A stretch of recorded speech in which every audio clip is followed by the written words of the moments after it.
Welcome back to my Ambadikannan army channel. പുതിയ വീഡിയോയിലേക്ക് എല്ലാവർക്കും സ്വാഗതം കേട്ടോ. ഇന്നത്തെ വീഡിയോയിൽ ഈ കാണുന്നത് എന്താണെന്ന് അറിയാം, ഇതാണ് ഇലന്തിപ്പഴം. നമ്മുടെ നാട്ടിൽ ഇതിൻ്റെ മിഠായിയൊക്കെ കിട്ടും, ബ്ലാക്ക് കളറിൽ പാക്കറ്റിൽ മിഠായിയൊക്കെ കിട്ടും കേട്ടോ.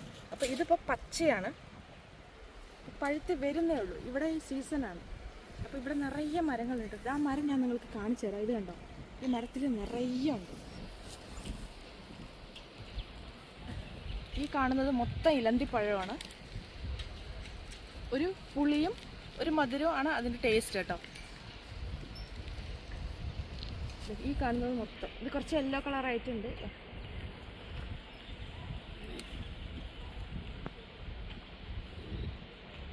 ചെറിയൊരു പുളി, ചെറിയൊരു മധുരം, അങ്ങനെ കഴിക്കാൻ നല്ല ടേസ്റ്റാണ്. ഇപ്പോൾ ഇവിടെ സീസണാണ് കേട്ടോ. നിറയെ മരങ്ങളുണ്ട്. അവിടെ കാണുന്ന മൊത്തം ഇതിൻ്റെ മരങ്ങളാണ്. നിറയെ വന്നിട്ടുണ്ട് കേട്ടോ. നമുക്ക് കഴിക്കണം തോന്നുമ്പോൾ ഇതേ ഇങ്ങനെ വരിക, പറിക്കും.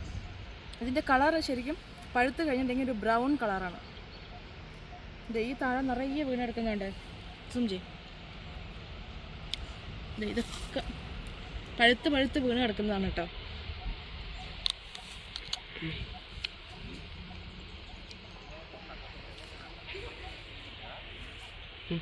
ഇത് പച്ചയാകുമ്പോൾ തന്നെ ഇവിടുത്തെ ആളുകളും ആസാമിലെ ആളുകളും അച്ചാറിടും. പിന്നെ ഇത് ശർക്കരയൊക്കെ വെച്ച് സ്വീറ്റ്സൊക്കെ ഉണ്ടാക്കും. നമ്മുടെ നാട്ടിലിത് മിഠായിട്ട് പാക്കറ്റിലെത്തും. അങ്ങനെ പച്ചയ്ക്ക് കഴിക്കാം, പഴുത്തിട്ട് കഴിക്കാൻ നല്ല ടേസ്റ്റാണ്. ഒരു ചെറിയൊരു പുളിയും ഒരു ചെറിയൊരു മധുരമായിട്ടുള്ളൊരു ടേസ്റ്റാണ് ഇത്. നിറയുണ്ട്. ഇത് ഈ കാണുന്നത് മൊത്തം ഇലന്തിപ്പഴമാണ് കേട്ടോ. നിറയെ വന്നിട്ടുണ്ട്. ഇപ്പോൾ ഇവിടെ സീസണാണ്.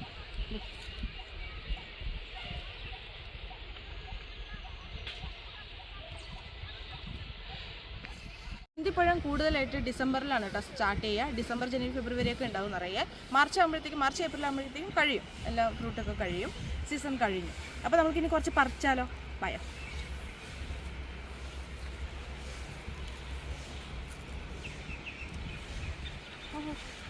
ഇതേ. അപ്പോൾ നമ്മൾ ഇത്ര പറിച്ചെടുത്തിട്ടുണ്ട് കേട്ടോ. അപ്പോൾ എൻ്റെ വീഡിയോ ഇഷ്ടമായാൽ നിങ്ങളെല്ലാവരും ലൈക്ക് ചെയ്യുക, ഷെയർ ചെയ്യുക, സബ്സ്ക്രൈബ് ചെയ്യുക, സപ്പോർട്ട് ചെയ്യുക ഇതുപോലുള്ള വീഡിയോസിനായിട്ട് കേട്ടോ. അപ്പോൾ നമുക്ക് അടുത്ത വീഡിയോയിൽ കാണാം. ബൈ.